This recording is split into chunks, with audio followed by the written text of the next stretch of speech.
Let's now talk about a new kid on the block, and that is Equitas Holdings, which had a stellar listing on Dalal Street today. It is currently up 28% at 140 rupees per share. We are now joined by the management at Equitas Holdings, Mr. N Vasudevan, founder and managing director at Equitas Holdings. Thank you very much, Mr. Vasudevan, for being with us here on NDTV Profits. So your stock had a stellar listing today. How would you respond to the overall, response that your stock has got today? Yeah, so that's been a good listing, good IPO. We had 17 times oversubscription. Basically, it's good to see that a model which focuses on the low-income segment is also being recognized by the mainstream investor market. I think that's a bigger satisfaction that we get from the entire IPO process as well as the listing process today.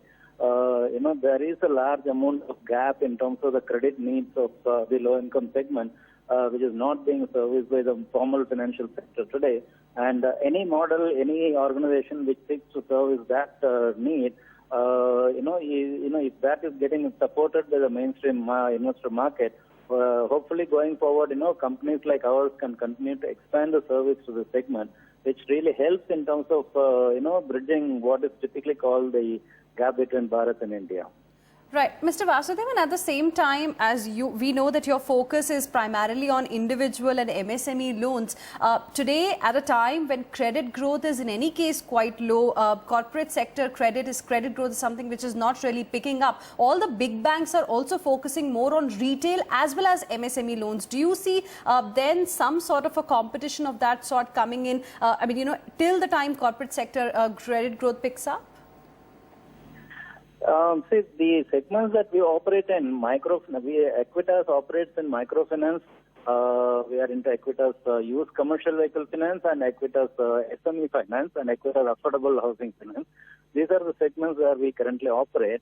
And in each of the segments, based on various government surveys, reports, statistics that are available in the public markets, the demand which is being serviced is very low compared to the total demand. The amount of demand being serviced is very low.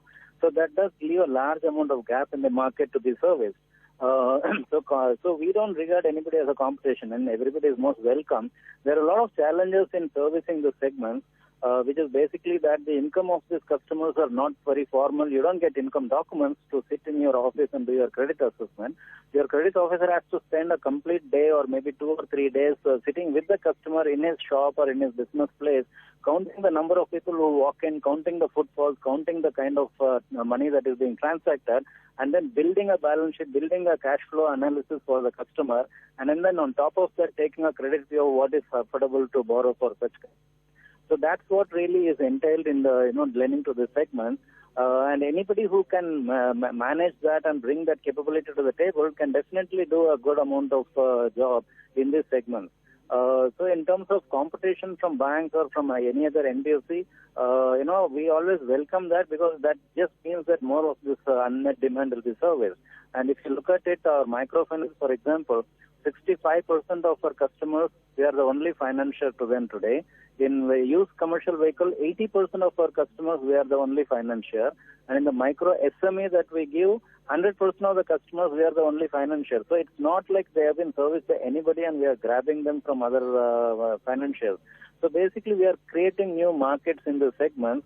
And so there is still, whatever we have grown at more than 55% CAGR over the last 4 years. But even then, we are still scratching at the surface of the total demand. And so if more people can come, I think it only means that a lot more activity and benefit will accrue at the low-income segments. Right. So you are one of the few people to get in the small finance bank. What's the way ahead over there? Yes, it's a good opportunity because, as I mentioned earlier, there's a large credit demand gap in the segments, but equally significantly large is the savings gap demand also in this market. These kind of customers, they don't have large cash flows in their hands at any point in time. They have small cash flows. they have maybe 200-300 rupees a day. They want to deposit 100 per day. They want to withdraw maybe 100-200 in a day. They have some small 50 rupees, 100 rupees left behind at the end of the day. They just want to know whether they somehow somebody can pick it up and put it into some kind of a daily RD on their behalf. So these are the kind of needs from a savings and liability savings, aspects from such profile of community of customers. And that is not again being effectively serviced because it's so costly for anyone to try and service that need in a traditional format.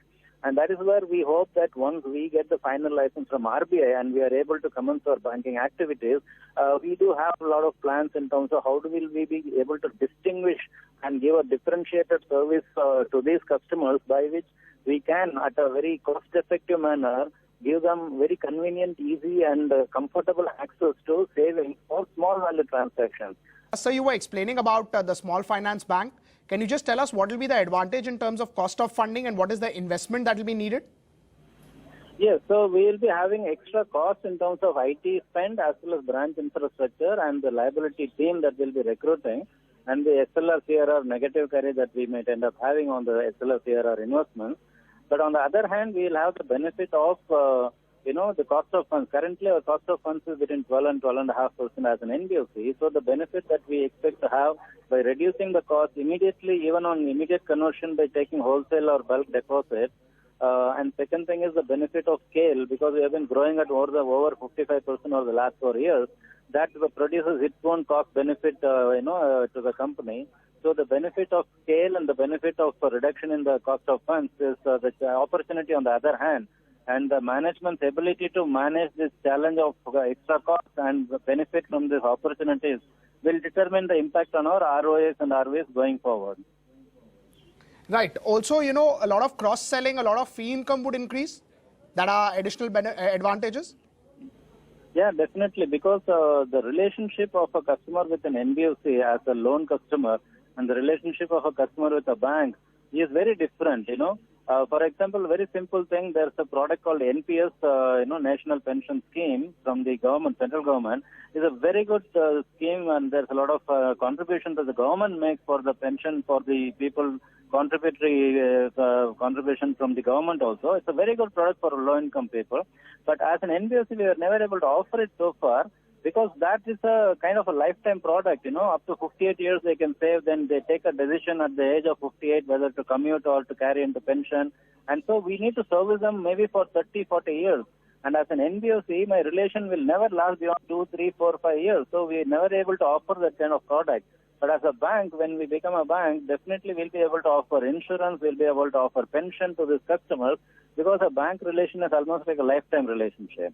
So we expect to really seriously benefit our customers on their savings, pension and insurance facility as much as on the credit that we have been able to support them so far.